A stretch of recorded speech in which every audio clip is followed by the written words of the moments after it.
Immediately, I hear a lot of reverb on the drums. Sounds like they were recorded in a cave. Good morning, Mr. Blue. We've got our eyes on you. The evidence is clear that you've been scheming.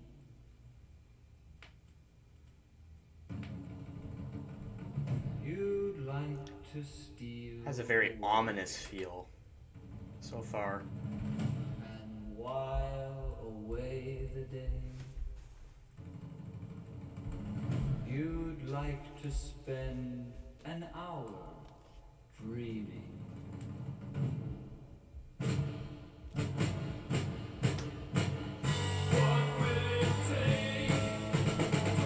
That nice swing beat. You can hear their two drummers working hard to keep in sync with each other.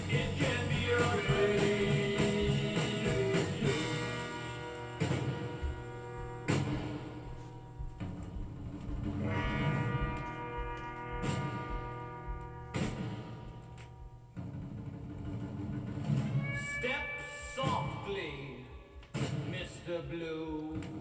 Yeah, those soaring guitar parts We know add such a dramatic what's effect. best for you. We know where your precious dreams will take you.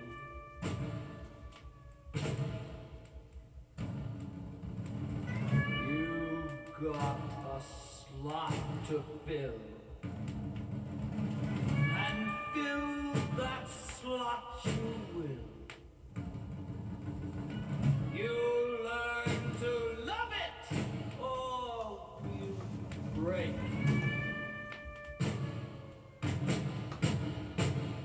What will it take with you into Sounds like they're a half step flat.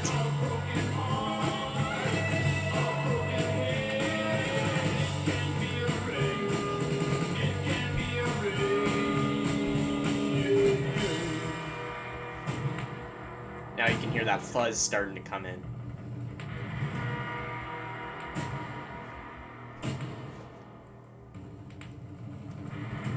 Be careful, Mr. Blue. This phase you're going through can lead you nowhere else but to disaster.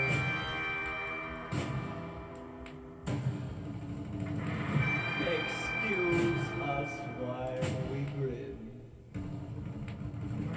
You've worn our patience thin. For 67, this would have been absolutely bonkers to hear at the time. Showed you who is your master. What will it take to whip you into line? A broken heart, a broken hand. It can't be erased. It can't be erased.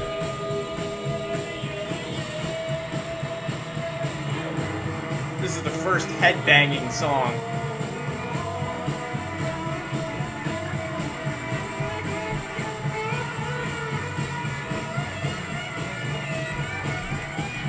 Just creates this wall of sound coming at you.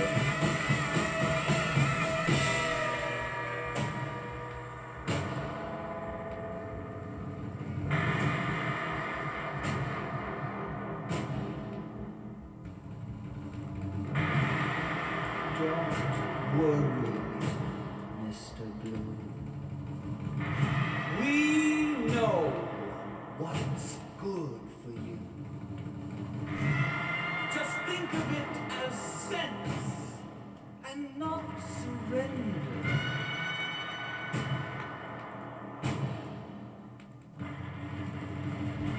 But never think again.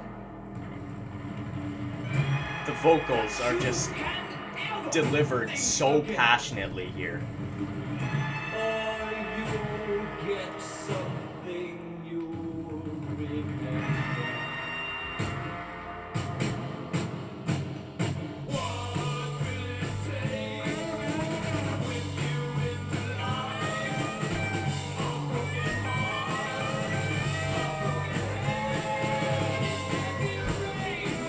It can be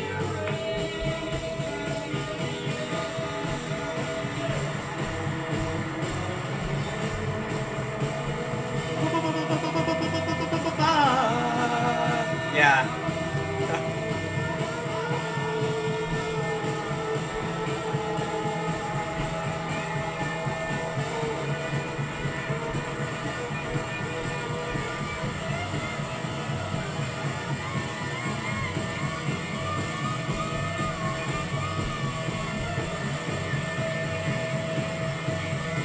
It's just nuts.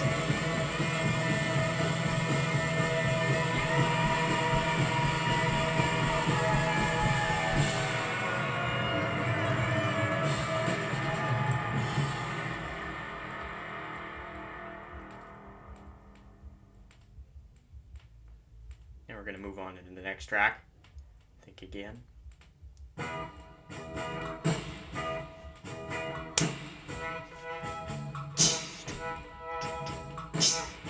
I don't know what's creating that echoey percussion sound back there.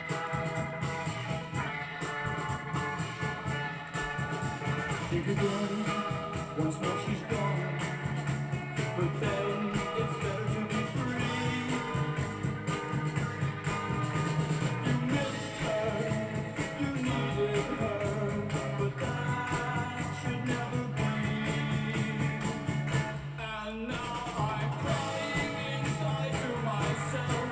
I didn't see what she done to me. She lost my mind and threw away the key. And now she's gone and done. Oh, I love that transition so much. So free to just fly to the stars, and I know it will. 1, 2, 3, 4, 5. 1, 2, 3, 4, 5. 1, 2, 3, 4, 5.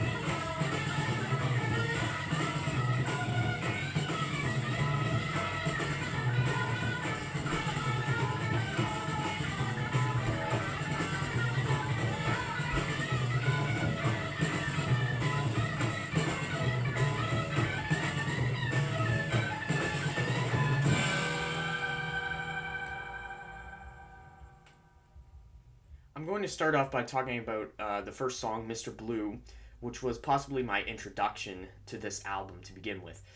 Now, you can certainly hear how the Doors might have influenced this type of song, considering the Jim Morrison-esque vibe of the vocals. Although I do think they were delivered very well on that song, and I understand that that may be slightly unfair to the band. Now, this album came out in September of 1967, so by that time, psychedelic music, it was still a pretty recent genre of music, although it had been happening for probably about a year or so at that time. But I love how even when you think everything's been done already, it's like a band like this can come in and just like blow your socks off, basically. But it's just, you can see how a lot of different genres got their start, when listening to this song in particular.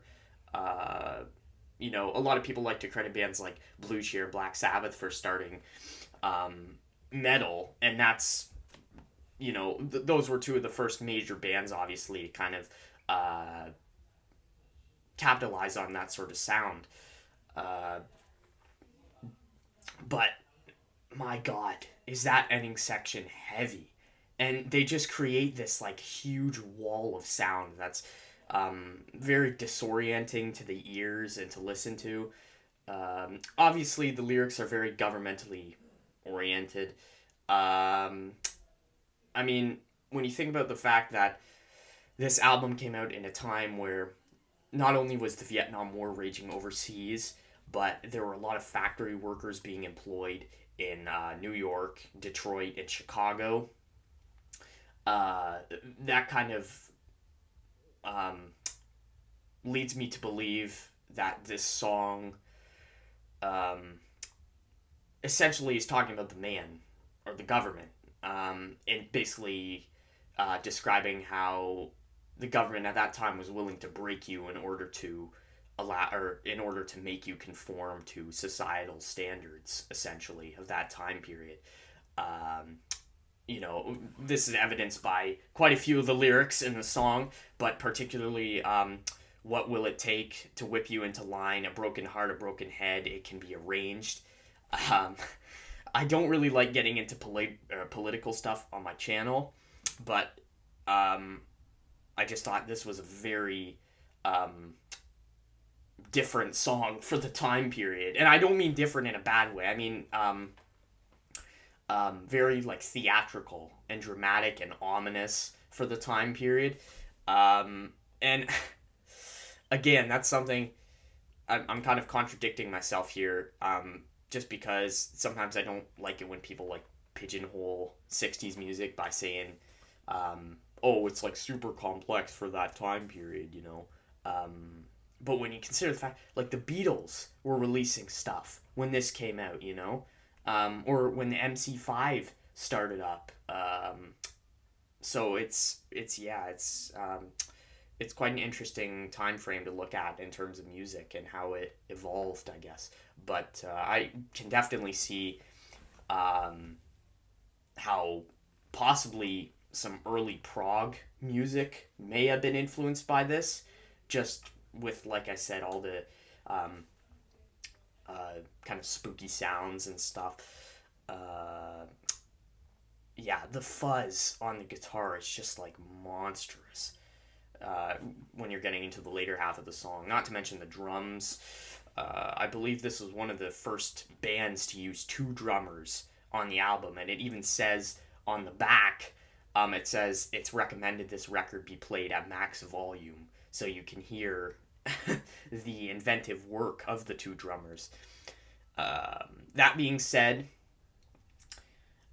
I don't believe Clearlight was the first band to have two drummers. I think that would have been the Poppers from Toronto, which were another really good Canadian psych band. But yeah, and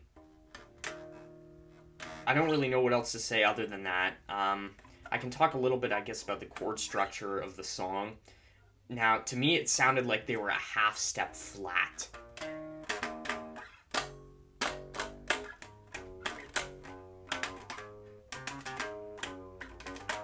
I'm just fiddling around right now. But once they got into that, riff-oriented section, I guess, or riff-based section, they were playing down here.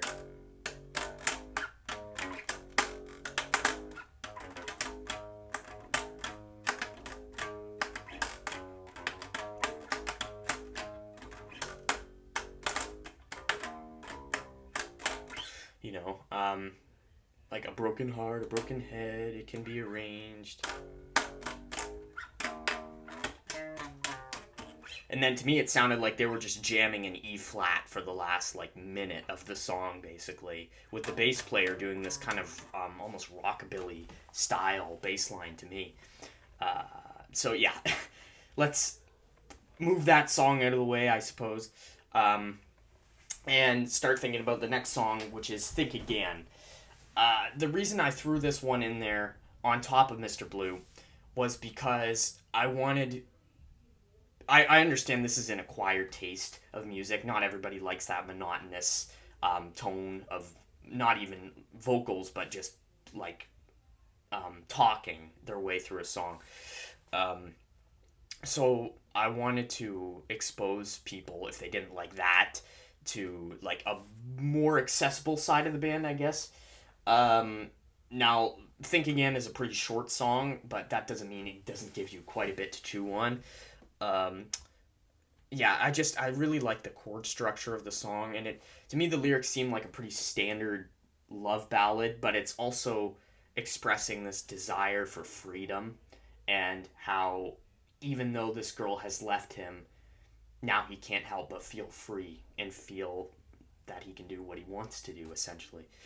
Um, it switches time signatures a couple times. I love that transition from 4/4 into 3/4 about halfway through the song. And then it goes into 5/4, which kind of unusual. But of course, the Dave, I believe, was it the Dave Quintet? Sorry. Dave, how do I forget the name of it? It was Take Five was the song. I think was one of the first songs in mainstream music to use a 5/4 time signature. And then another connection I can make with that is Stephanie Knows Who by Love, which also has a section in 5/4. It came out a year previously to this. Uh, Other than that, though, I don't really know what else to say about these two songs. So I'll see you guys in the next video.